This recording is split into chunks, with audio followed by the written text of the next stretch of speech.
so hard. No.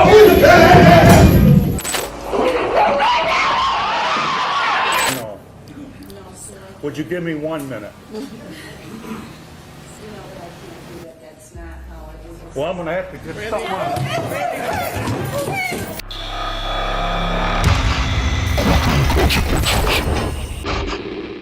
This is 19-year-old Lindy Jones, who's facing charges for murder in South Carolina.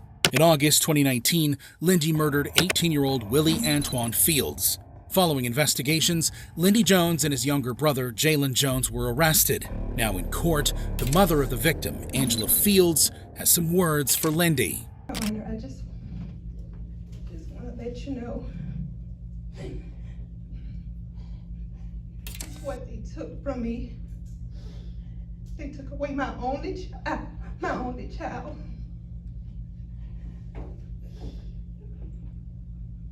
It's been so hard. Her husband, Willie Clay Fields, was consoling, but suddenly he couldn't bear the pain anymore. It's been so hard.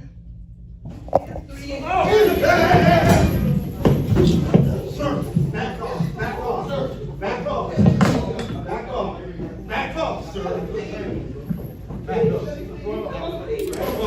The officers eventually managed to separate him from Lindy.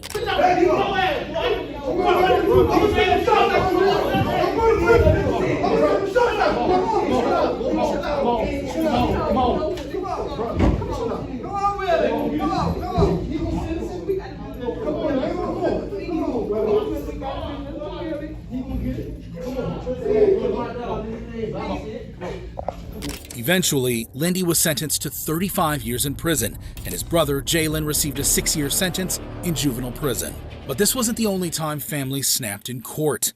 Like in the case of Diamond Alvarez. Diamond's mother was in court for the trial of 19-year-old Frank DeLeon Jr., who fatally shot their 16-year-old daughter 22 times.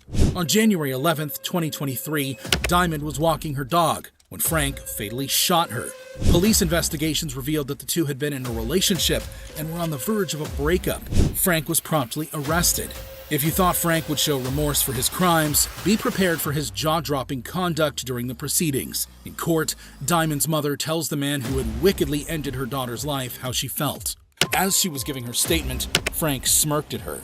Enraged, Diamond's mother went to confront him. But before she could make it to the smirking murderer, the situation escalated. Diamond's uncle jumped in from the gallery and attacked Frank. Frank's mother rushed to his defense by attacking Diamond's mother, prompting Diamond's aunt to go after her.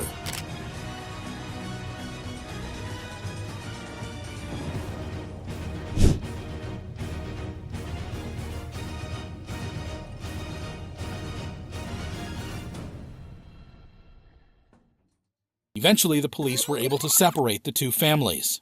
Following the brawl, Diamond's mother told the media, "It was wrong of me. That was wrong of us because we're not monsters.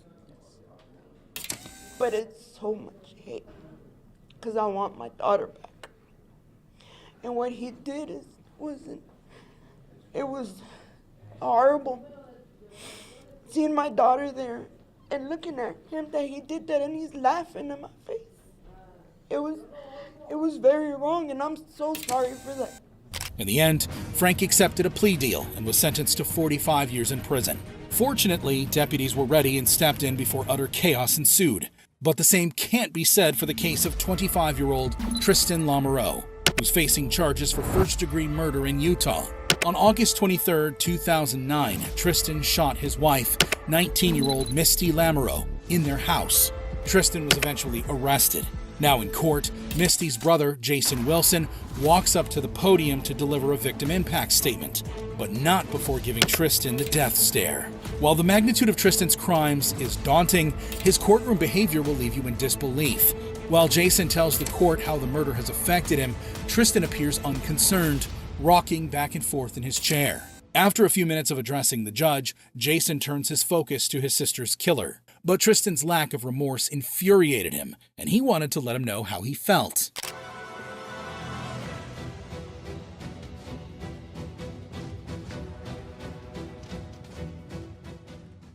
However, the deputies were at hand to counter any real damage. Following the chaos, the officers restored everything to order. Eventually, Tristan was sentenced to 15 years to life in prison. However, Jason Wilson wasn't alone in their courtroom actions, like in the case of Michael Madison, a serial killer who was facing multiple charges, including 3 counts of murder in Ohio. Between 2012 and 2013, Michael killed 3 women before he was eventually arrested. Before his preliminary hearing, Michael learns the magnitude of his crime. Mr. Madison, I'm going to read to you the nature of the charges against you and summarize each one for you, as well as giving you the potential penalties. I know you've had a chance to speak with counsel. Is that correct, sir? Yes. All right. In the first charge, you're charged with aggravated murder in violation of Ohio Revised Code 2903.01.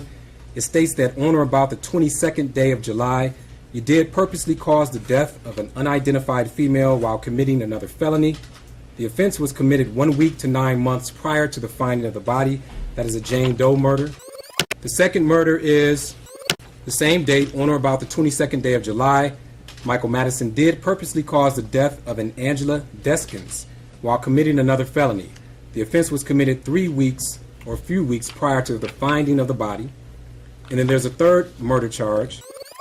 On or about the 22nd day of July, Michael Madison did purposely cause the death of an unidentified female while committing another felony. The offense was committed 1 week to 1 month prior to the finding of the body. All of those are felonies of the first degree because they are aggravated murder. They are punishable by a possible death or life in prison and a $100,000 fine. Do you understand that? Yes.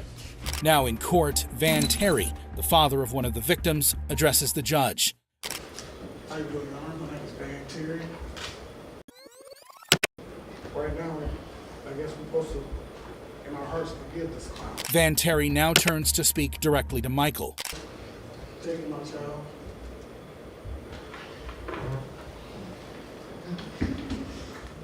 However, the real shocker came when Michael unleashed his madness in the courtroom by smirking at Van Terry, unleashing chaos.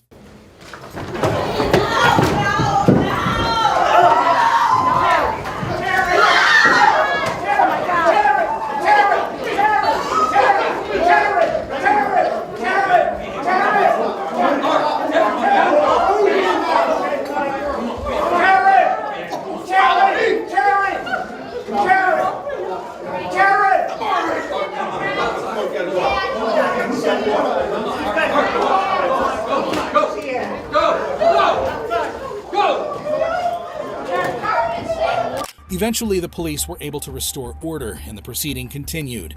Now, it's time for the jury to give their decision. We therefore unanimously find that the sentence of death should be imposed upon the defendant, Michael Madison. Following the jury's recommendation, Judge Nancy McDonnell reads her sentence. I am struck by the sheer inhumanity of what one human being can do to not one, but 3 human beings. It is incomprehensible. You cajoled, lured, and deceived Shatisha Shealy, Angela Deskins, and Sherelda Terry to your apartment for your depraved purposes. You went on to abuse the corpses of these 3 victims. You stripped them from the waist down. You folded them in half, binding them so that their feet were up by their ears. You wrapped them in multiple layers of trash bags, and you discarded them.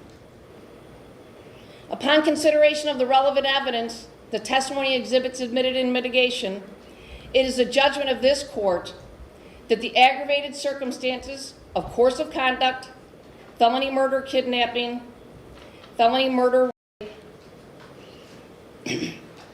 of which the defendant was convicted, outweigh the mitigating factors by proof beyond a reasonable doubt. Accordingly, the sentence of death is imposed upon the defendant, Michael Madison, on counts 1, 4, and 7. Following the sentence, the victims' families expressed how they felt. Michael Madison is still awaiting his death in prison. But this wasn't the only time parents snapped because of how the killer was acting in court, like during the sentencing of 18-year-old Peyton Gendron, who's facing multiple charges for murder. Oh my God, he shot so many people in there. On May 14th, 2022, Peyton, a white supremacist, opened fire in a black-dominated Tops Friendly Market store in New York. Sadly, 10 black individuals lost their lives and 3 others were hurt before he was finally arrested. Now in court, family members of the victims let him know how they feel about him. While I was writing this, tears fell from my eyes. Thinking about what a beautiful person you took.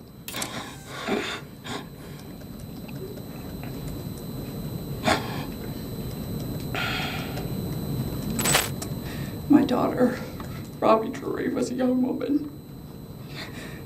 She was not married. She had no children. She never will. Robbie was our youngest daughter. When people ask, how many children do you have?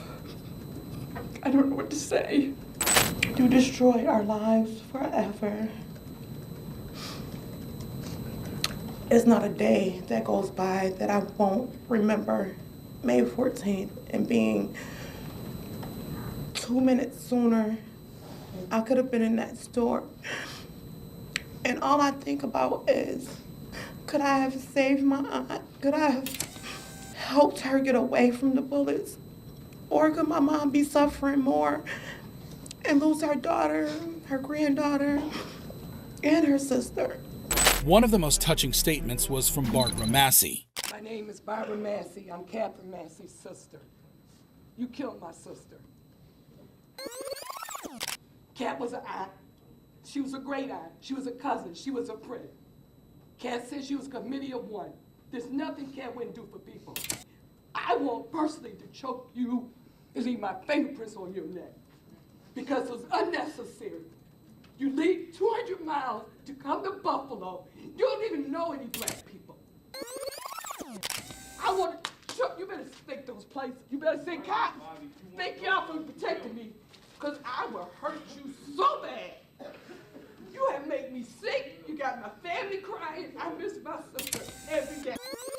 You don't like black people. Man, you don't know a damn thing about black people. We're human. We like our kids to go to good schools. We love our kids. However, while she was speaking, a supposed family member wanted to let Peyton know how he felt. We never go in no neighborhoods and take people out. Don't do it.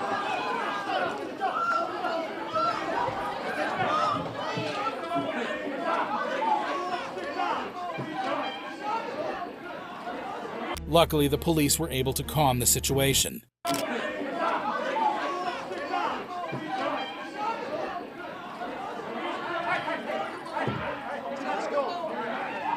Now it's Peyton's turn to speak. I'm very sorry for all the pain I forced the victims and their families to suffer through. I'm very sorry for stealing the lives of your loved ones. I cannot express how much I regret all the decisions I made leading up to my actions on May 14th. I did a terrible thing that day. I shot and killed people because they were black. Looking back now, I can't believe I actually did it.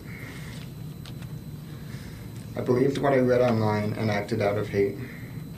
I know I can't take it back, but I wish I could. And I don't want anyone to be inspired by me and what I did.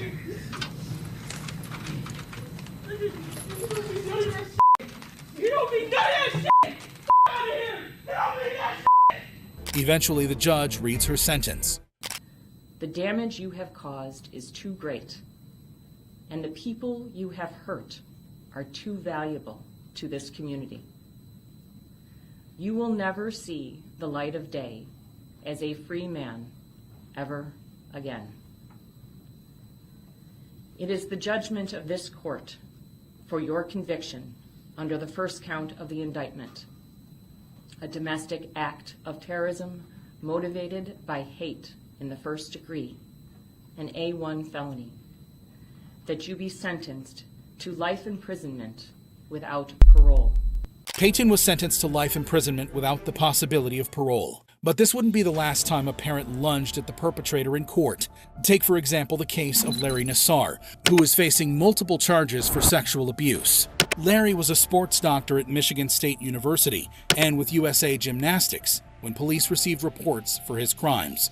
However, during investigations, Larry had a different story. I don't get it. Why didn't she say something if she was if she was feeling violated in any way, shape, and form, there was no communication. Okay. Do you ever get aroused during these exams? I shouldn't be getting during an exam. Right. Well, this is why I'm talking to you about this, because this young girl and her mother both observed this on more than one occasion during treatment. If there was arousal, it's I mean, like, it would be because of whatever. I don't know, but I'm not trying to. You know, Whatever. I don't know. Well, I don't know. When you're a guy, sometimes you get. The truth caught up with him and he was arrested. Now in court, his victims take to the stand. I testified to let the world know that you are a repulsive liar. One after the other. I am Jessica Tomashow, also known as Victim A. I was sexually assaulted by Larry Nassar when I was 9 and 12 years old. You broke and shattered a lot of girls. You manipulated us to trust you because you're a doctor, and doctors do no wrong, only heal. You are not a healer. Now it's time for the parents to address Larry. I don't know who you are now. Maybe I never knew. Maybe none of us did. But Larry, you did this to yourself. And you did this to us. Inmate Nasser. That is what your name is. And don't you forget that. And while we all are moving mountains, you, Larry, will have no choice but to sit in prison and wait to die. And I said, are you ready to go to lunch? And she's like, no, Mom, I just want to go home. And I said, what's wrong? Are you in pain? And she said, Mom, I just want to go home. And I said, okay. So we got in the car and I said, and she started bawling. And I said, Chelsea, tell me what's wrong. And she said, Mom, he put his and they weren't gloved. And I said, Chelsea, I was right there in the room. And she goes, you couldn't see what was going on, Mom. And she said, he hurt me. In 2009, she took her own life because she couldn't deal with the pain anymore. It'll be 10 years in March. For this particular parent, Larry's tears hold no value. Words were not enough. I would ask you to, as part of this sentencing, to grant me 5 minutes in a locked room with this demon. Would you do that? Yes or no? No, sir. Would you give me 1 minute? You know that I can't do that. That's not how I was. Well, I'm going to have to get something on.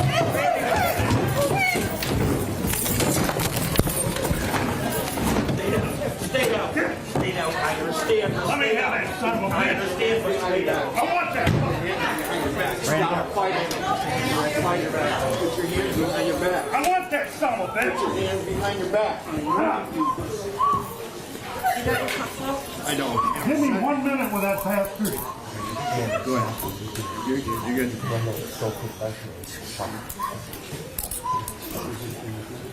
Eventually, Larry takes to the stand. What I'm feeling pales in comparison to the pain, trauma, and emotional destruction that all of you are feeling. There are no words that can describe the depth and breadth of how sorry I am for what has occurred. An acceptable apology. In the end, the judge gives her sentence. I find that you don't get it, that you're a danger. You remain a danger. I am a judge who believes in life and rehabilitation when rehabilitation is possible. I have many defendants come back here and show me the great things they've done in their lives after probation, after parole. I don't find that's possible with you. Your decision to assault was precise, calculated, manipulative, devious, despicable. I don't have to add words because your survivors have said all of that. I don't want to repeat it. Sir, I'm giving you 175 years, which is 2,100 months. I just signed your death warrant.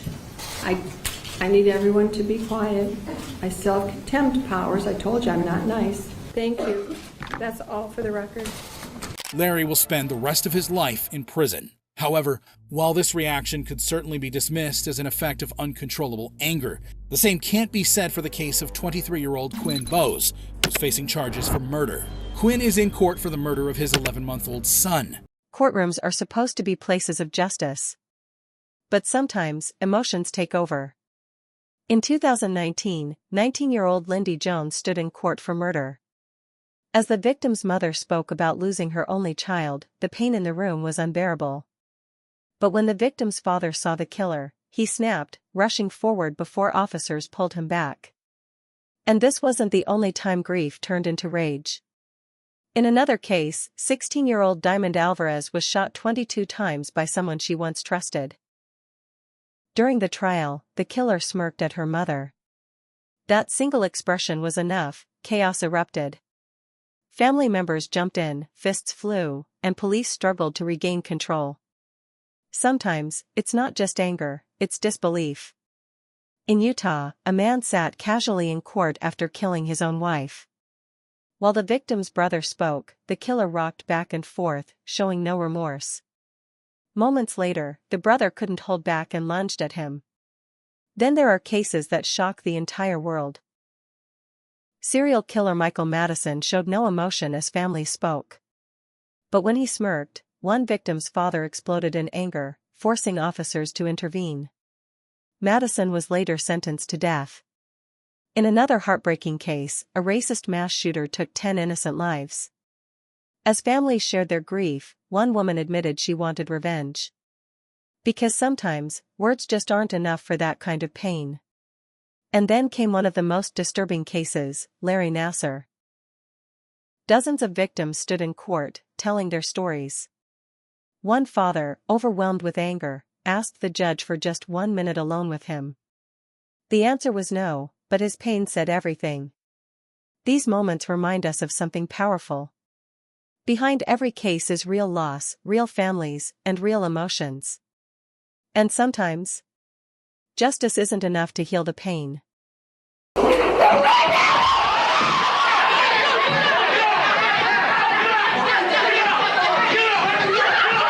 Eventually, the police were able to restore order.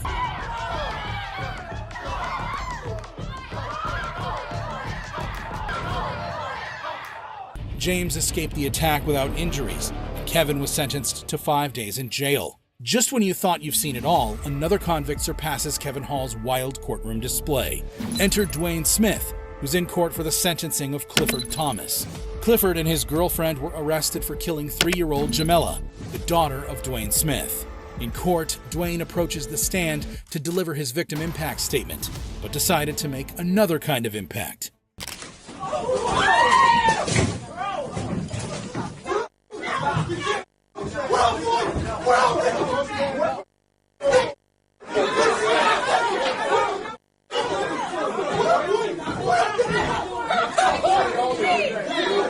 You can see Clifford's girlfriend and mother of the child in tears.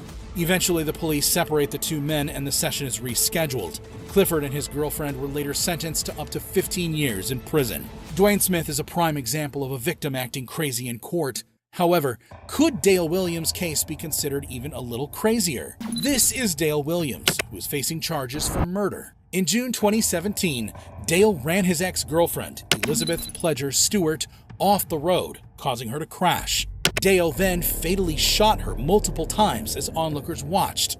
Now, in court, the daughter of the victim is ready to begin her statement, but the sons of the victim had other plans.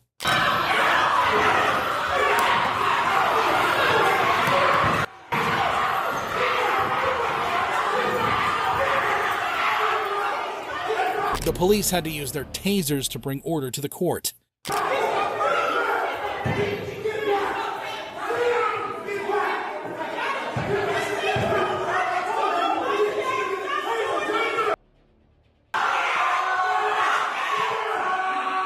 The session was rescheduled. This time, the victim's aunt was able to say her mind. When we saw him, his face he felt it was so much emotion due to a flashback of how he just killed my niece. Eventually, Dale was sentenced to 15 years to life in prison. But that wasn't all. The two brothers also appeared in court. Dale continues to serve his sentence in prison.